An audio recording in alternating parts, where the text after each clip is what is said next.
All right, speaking of books, first episode we've recorded in the studio together since July ended. So let's go over the books I read in July 2022. As longtime listeners know, I aim to read 5 books a month. So I will do these in order.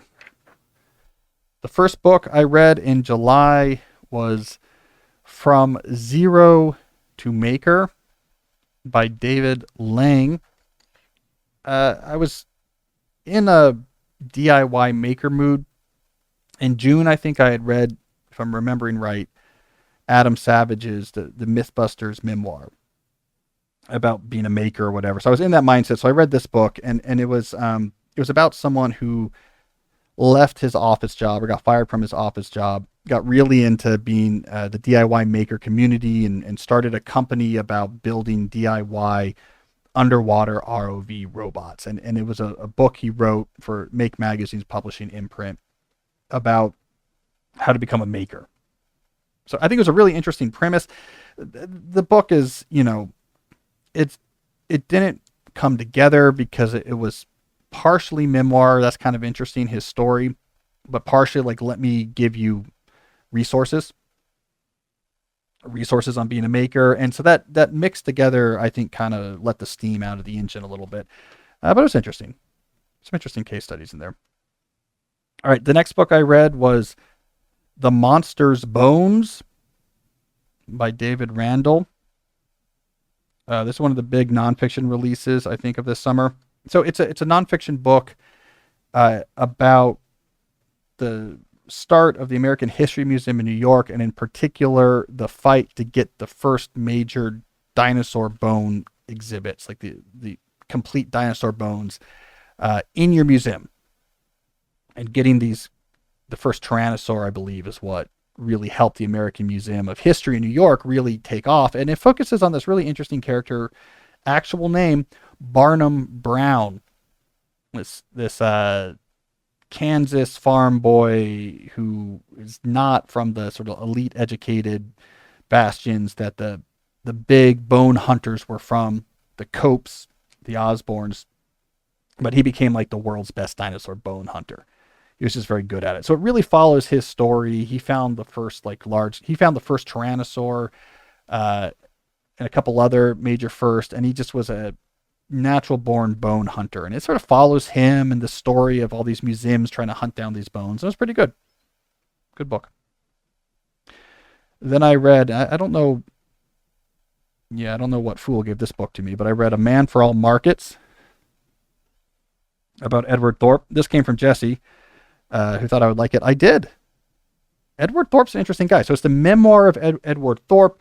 He was a mathematics professor who then left academia, start basically like a quantitative hedge fund, but also like a lot of interesting things. I mean, here's the right way to summarize this guy. He's still alive, but he's in his like upper 80s right now, right? There's a period in this book where he's in Reno with Claude Shannon, and one of the first miniaturized computers to ever be built that they're using to time the roulette wheel and make money with a gambling system.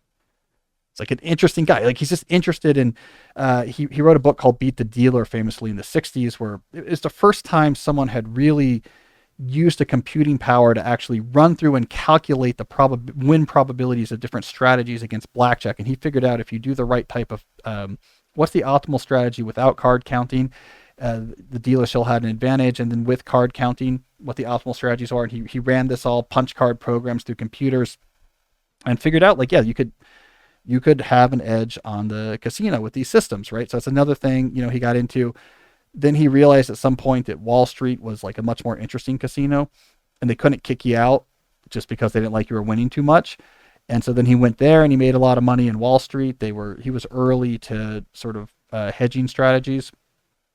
He figured out early a version of basically the Black-Scholes derivative pricing formula, which won Black and Scholes a Nobel Prize. He didn't prove that his formula was right. That mathematics is very hard. That's kind of what they won that microeconomics Nobel Prize for. But he sort of figured out the formula. Like, I think this more or less is correct. And so it made a lot of money trading. So interesting guy. He was on Ferris twice in like the last several months. So that's where you found him, right? Was Yeah. Ferris. Yeah. Yeah. So I listened to him, and like when I first started listening to the first episode, he was just like talking about working out. And I was like, oh, this guy's kind of cool. And then I found out he was like 88 years old. And I was like, this guy's. So then I started looking into him more. So what do you think about this, Jesse? Like one thing I came away with is like the writing between the lines in this book is, I don't know if he's frustrated about this. He's obviously like a brilliant guy, but there's all these areas where he was sort of early to something. This comes up again and again in the book. He was early to something that eventually became major, like won someone a Nobel Prize, innovated a whole field or whatever.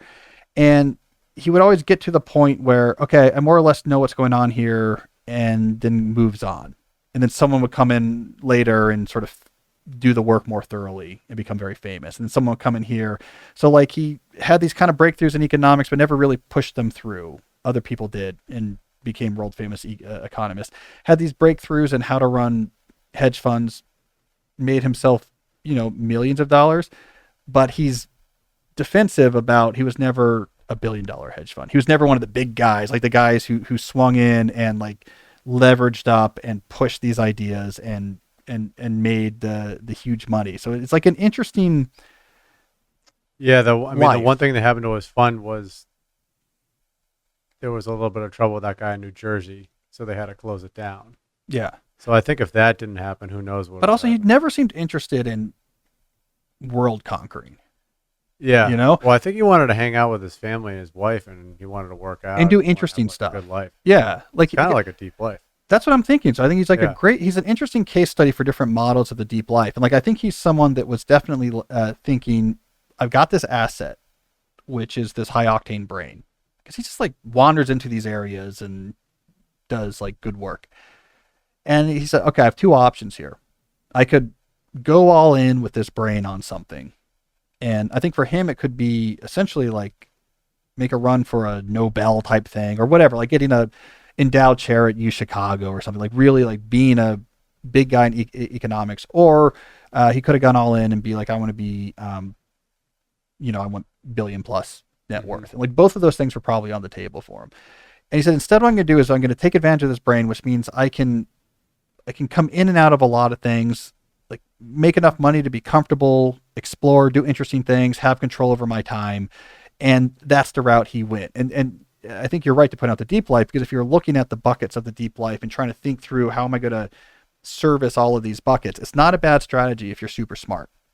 It's like, how can I use this to really have a lot of autonomy, don't worry about money, but also be able to, he got really into working out, surfing, like all these different things. I can come in and out of opportunities. I can shut things down, do nothing for a few years. They got really into charitable giving.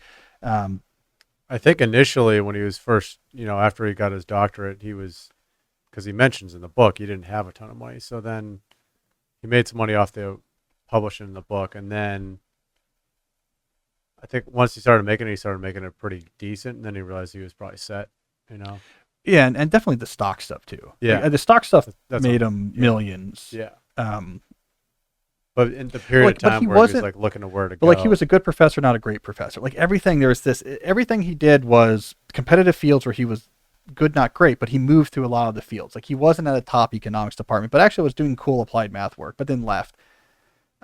He wasn't one of the big, hedge fund guys that's in New York when buying the $100 million whatever. But he did well in the hedge funds. He like did well in the gambling. So, so I like it. I know why you recommended it. And I think he's not just interesting, but it's a nice case study of being incredibly intentional about, I have this asset, let's build. And I think he built a really interesting life. Yeah. He has a lot of like good practical advice too, like on his interview with Tim, just about, he's even talking about just like personal investments, like risk taking, like as a human, stuff like that. Yeah. So yeah, definitely listen to the interviews as well. All right. So then I listened to this one actually, Dilettante by Dana Brown. It's a memoir. It's like The Devil Wears Prada, but written by the assistant to Graydon Carter at Vanity Fair. It's like a male Devils Wear Prada. It was okay. Like, so Dana Brown at least the way he tells the story is that he was bartending in the Village, not really going anywhere, and for various random reasons ends up an assistant to the new sort of hotshot splashy head of Vanity Fair in the 90s when magazine publishing was like the powerful thing in media, and he kind of works his way up, and he ended up a deputy editor at Vanity Fair. So it's kind of interesting to hear the stories. I mean, I think the issue, it was good. I think it was interesting. You get an insight into what Condé Nast was like in the 90s when it was one of the most powerful, because magazines were so profitable pre-internet, but right pre-internet, and to be at one of their flagship publications, the money, the expense accounts, and so it's kind of cool to get into that world. Dana Brown's story is like kind of interesting. Implicit, he doesn't really make this he's not really clear about it, but it's kind of obvious that he got hired in part because this guy has like model good looks, like he was a model, and like I think he was like a very attractive guy, and it was part of the scene they wanted to paint. And then he was just incredibly hardworking, and sort of worked his way up. But it's not, what he was doing is not that interesting. So the stories he was trying to spin is like, yeah, it's just a hard job. Like you have to go to all these events and work the door at the Oscar party and run stuff around town. But I think the interesting thing to me was just hearing about all that was going on with magazine publishing. You know, I have to do a lot of Condé Nast online trainings because I'm a contributor at the New Yorker. I have a newyorker.com email address, which I don't use, but I have a newyorker.com email address, and they're owned by Condé Nast. And they just have these rules. It's a giant company. So they just have these rules. Like everyone who has a newyorker.com email address has to do all these like cybersecurity training. So I do like a non-trivial number of like watching the videos about how not to get catfished. And it's like my only intersection with corporate life. I know university life is its own thing, but that's its own little weird system. My only intersection with, you know, big company, corporate, the IT department needs you to do trainings is that newyorker.com email address. So, and because I don't use the address, I don't get the message. So what happens is I don't realize this. There's these like increasingly urgent series of messages. It's like you have to do your training. You don't everyone has to do this. Like this is a problem, getting yelled at because it gets escalated up. I think it gets escalated up. Until it finally gets pretty high. And then eventually at some point, someone will just, who knows me, will email me directly to like my actual address. But like, you got to do these trainings. You got to do these trainings. Like we're getting yelled at by the ghost of Cy Hirsch, anyways, it's funny. So that's my dose of corporateness. All right. The last book I read, this was just random. And I'll give you the backstory. The Four Agreements by Don Miguel Ruiz. I read this book. Do you know this book? Somebody was talking about it. Is either you or Rogan talks about it sometimes. Yeah. But the reason why I read this is, like, as of this week, it came out in 1997. I just checked before we recorded. Number 4 on Amazon charts. Maybe Holiday gifted it to Rogan when he went on the show recently. He gave him a bunch of books at the end. Oh, I didn't get to the end of Ryan's interview. He gave him like 12 books. Did he? I think this might have been one of them. Well, he owns a bookstore, so. So, anyways, I was just curious. I was like, why is this book from the 90s, decades later, like top 5 of like everything selling on Amazon? So I went and read it. I don't know that I got an answer from reading it. It's short. It's the 4 agreements, like 4 like agreements you should make with yourself. And they're like good life advice, like be honest and don't care about what other people think. Like it's like 4 things like that, just like standard advice. Number 4 came out in 1997. There's like some interestingness to it. Like, so the guy is claiming, like, there's this whole claim up front that this is wisdom from like the Olmecs, is sort of a lost ancient Central American civilization. And then he's like, it's been passed through oral tradition. I've kind of captured it. He sets that up early on, but then the rest of the book is just standard, self-help. Like, you should be honest. So here's why. Like, you don't want to get caught. Like, it's not like throughout he's like really pulling from an exotic wisdom tradition or whatever. So I don't know what. It's just somehow this hit.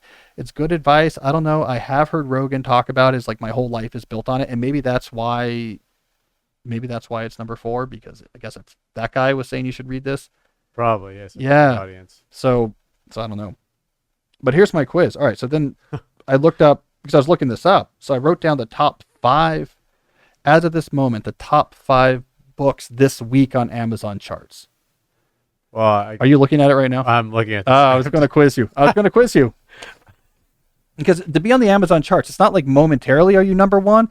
It's like the volume of books sold this week, number one volume, which it could be different than, because different books will trade places in the number one spot just because, in the last hour something happened and now I'm temporarily number one and then I disappear and someone else gets it. But the Amazon charts, so top 5, you see it right there. Number 1, Atomic Habits. That book just kills it, huh? Just kills it. Just absolutely kills it. Has he written any other ones yet? No, he was working on one. He told me about what he was working on. This was like a little while ago. On the 1-year anniversary of Atomic Habits, I did a interview with him, or he interviewed me for he was doing a bunch of videos to celebrate the 1-year anniversary. And then afterwards he was telling me about what he was working on. I don't remember the idea. All I remember was thinking the moment, like, oh, that's good. So he's got a good one waiting, but why would you rush it? Number 1 on Amazon charts. I mean, look, I don't know if this is the conversation he's happening, but I'll tell you the conversation his publisher is probably having with him. This is working. Like, why do you want to cannibalize sales from yourself? If you're literally the number 1 selling book on Amazon right now, let that play out. Because think about it. If Clear came out with a follow-up book, it wouldn't just be, okay, now we have all of those sales plus all the Atomic Habits. It would probably cannibalize. Like you say, oh, I'm not going to get Atomic Habits. I'll get his new one or whatever. So I'm sure they're saying. What would you do if you were in that position? I'd let that. Don't you really like writing? And That's writing true. Books? I know. I don't know. I feel like you would. I think it's a really weird position to be in. It's like not a bad position because you get a lot of money, but it's a weird position. If a book takes off like that, it's like if you're the actor who really likes acting and then in the 90s, like at the height of that, and you just have like a huge surprise blockbuster. It's the it really changes things. I guess you could just write more articles. Yeah, I think it would be complicated. Like if I had like an Atomic Habit style hit, it really complicates things. Well, it's funny because I listen to I rehash a lot of things like doing the YouTube channel and stuff, so I hear what you say like 4 different times, and you always talk about how like writing is like the top priority. So. It's all I'm doing right now. Yeah, and it's like summertime. Just if you had a number one book, writing. What would you do in the mornings? Row? Just be like a beast on the rowing machine. Any arms and a huge back. I don't know. That's a good question. But like, I don't know James Clear well, but it's not like he was a book writer. He had his own thing going on, and then he wrote a book. So I don't know if it's not like his main thing is book writing. So it's probably a different equation. No, I think that's right. And I think Mark Manson had this issue too after Subtle Art, and he wanted to go do other things, and they were like, we have to maximize blah blah blah, and he was like, screw you. He's like, I want to write. I think he's a guy who just wants to write, and at some point was like, I'm just going to write. All right, number 2 is The Body Keeps Score. I think Oprah's involved in that, right? So that's like the least surprising. Number 3 is least surprising. So The Body Keeps Score, Julie read it. She was telling me about it. It's about trauma, and from like a scientific standpoint, like, the science of trauma and how it affects people. And I know Oprah is heavily involved in it somehow. So of course, number 2 makes sense. Number 3, Green Lights, Matt McConaughey. Makes sense, right? I mean, he's like an interesting, famous guy. It's a weird book. I don't know. It's kind of weird. Right. Yeah. But there's Matthew McConaughey stories in it, and there's like wisdom that either sounds really wise or kind of weird. But that's a weird juxtaposition. There's like this interesting, famous guy writing something that's not just a standard like celebrity memoir. Then 4 Agreements is number 4, and Rich Dad Poor Dad's number 5. Rich Dad Poor Dad is don't have a salary. You should have assets that generate money. Mm-hmm. There you go.